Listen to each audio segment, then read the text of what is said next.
कभी कभी धर्म का पथ इतना कठिन होता है कि प्रेम को अग्नि में तपना पड़ता है, निष्ठा को आंसुओं में डूबना पड़ता है और सत्य को लोक अपवादों की आंधी में भी अडिग रहना पड़ता है।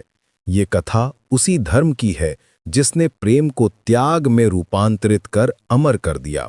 विपुल क्षेत्र नामक समृद्ध प्रदेश में धर्मपाल नामक एक श्रेष्ठी धनी व्यापारी निवास करते थे। धन, यश और नीति के पालन हेतु वे सर्वत्र प्रसिद्ध थे।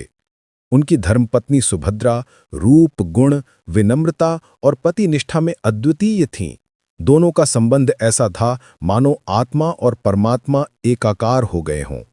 किंतु विवाह के 8 वर्ष व्यतीत हो जाने पर भी उनके प्रासाद में कुल दीपक का प्रकाश नहीं हुआ था और यह वंशीनता धर्मपाल के हृदय में एक दारुण पीड़ा बनकर जलने लगी थी।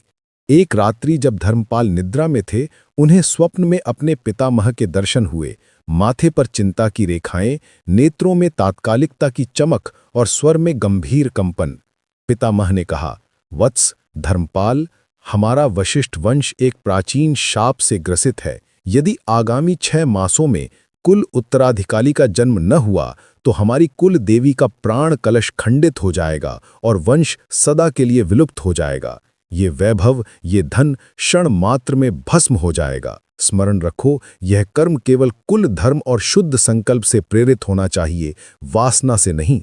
धर्मपाल हड़बड़ाकर उठ बैठे, मस्तक पर स्वेद बिंदु चमकने लगे। वे जानते थे कि वैद्यों ने सुभद्रा की गर्भधारण की असमर्थता का निष्कर्ष दे दिया था। अब यह केवल निजी दुख नहीं, अपितु वंश धर्म का भीषण संकट था। उनके अंतर में भीषण द्वंद्व उठ खड़ा हुआ। क्या मैं अपनी प्राणप्रिया के प्रति निष्ठा का त्याग करूं? क्या वंश रक्षा हेतु परस्त्री संग का पाप उठाऊं? प्रभात होते ही धर्मपाल ने कांपते हुए स्वर में यह सत्य सुभद्रा के समक्ष रखा। उन्हें भय था कि सुभद्रा व्यथित होंगी, किंतु सुभद्रा ने स्थिर नेत्रों से धर्मपाल का हाथ थामा और कहा, आर्य पुत्र, विवाह के समय मैंने आपको केवल पति नहीं, इस वंश के धर्मधारक के रूप में स्वीकार किया था। मेरा शरीर असमर्थ हो सकता है, किंतु मेरा धर्म इस वंश की ज्योति को बुझने नहीं देगा। यदि वंश की रक्षा हेतु आपको किसी अन्य स्त्री के साथ धर्म संबंध स्थापित करना पड़े तो वह पाप नहीं, धर्म होगा, परंतु 3 प्रतिज्ञाओं के साथ। धर्मपाल विस्मित थे। सुभद्रा बोली, प्रथम प्रतिज्ञा, यह संबंध केवल वंश वृद्धि के शुद्ध संकल्प से होगा, विषय भोग की वासना से नहीं। द्वितीय, वह स्त्री दासी नहीं, अपितु वंश जननी के रूप में पूज्य होगी और पुत्र जन्म के उपरांत स्वतंत्र होगी। तृतीय, उस स्त्री का चयन मैं स्वयं करूंगी ताकि यह सिद्ध हो कि यह कृत्य मेरी स्वीकृति और धर्म सम्मति से हुआ है। धर्मपाल की आंखों में आंसू थे। यह प्रेम का सर्वोच्च रूप था, जिसमें स्त्री ने अपने अधिकारों का नहीं, अपने धर्म का अनुसरण किया।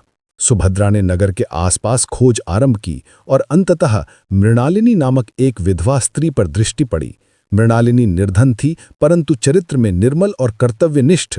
सुभद्रा ने स्वयं जाकर उसे अपनी परिस्थिति बताई।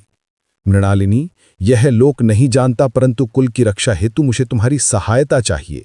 इसके बदले मैं तुम्हें धन दूंगी ताकि तुम्हारा परिवार जीवन भर अभाव मुक्त रहे, परंतु यह धन धर्म का फल होगा, किसी लेन देन का नहीं। मृणालिनी व्यथित हो उठी। एक ओर उसका विधवा धर्म, दूसरी ओर परिवार के प्राणों का प्रश्न। रात्रि भर चिंतन के बाद उसने यह धर्म व्रत स्वीकार किया। मैं वंश की रक्षा हेतु यह कृत्य करूंगी, किंतु इसे भोग नहीं, यज्ञ मानूंगी। कुछ दिनों पश्चात मृणालिनी को प्रासाद में लाया गया। सुभद्रा ने स्वयं उसके चरण धोए और उसे वंश जननी का सम्मान दिया। नगर में अपवाद फैल गए कि श्रेष्ठी का पतन हो गया, पर धर्मपाल और सुभद्रा विचलित नहीं हुए। लोक केवल बाह्य देखता है, धर्म संकल्प देखता है। एक शुभ दिन सुभद्रा की उपस्थिति में धर्मपाल ने मृणालिनी के साथ केवल एक बार धर्म संबंध स्थापित किया। तत्पश्चात उन्होंने मृणालिनी को माता तुल्य सम्मान दिया। मृणालिनी भी अपने संकल्प में अडिग रही। उसने भोग विलास से दूर रहकर केवल वंशदीप के जन्म की प्रतीक्षा की। कुछ महीनों पश्चात उसने एक तेजस्वी पुत्र को जन्म दिया। समस्त विपुल क्षेत्र में उल्लास छा गया।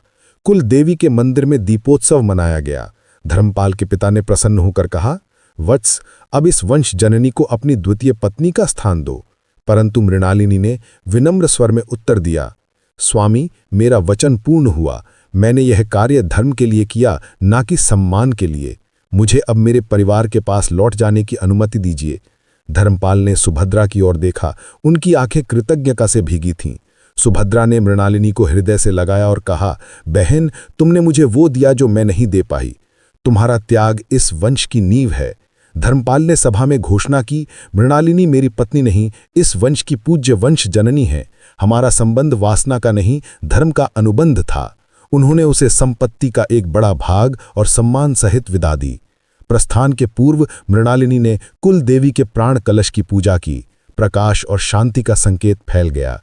धर्मपाल ने सुभद्रा का हाथ थामते हुए कहा, मेरी पत्नी, मेरा प्रेम और मेरा धर्म सब एक ही रूप में तुम्हारे चरणों में निहित है। इस प्रकार यह कथा धर्म संहिता का उदाहरण बन गई, यह सिद्ध करते हुए कि जहां वासना से प्रेरित पर स्त्री संग घोर पाप है, वहीं धर्म रक्षा और धर्म निष्ठा से प्रेरित पत्नी की स्वीकृति और संकल्प शुद्धि के साथ किया गया संबंध पाप नहीं, अपितु त्याग, निष्ठा और धर्म की परम साधना है।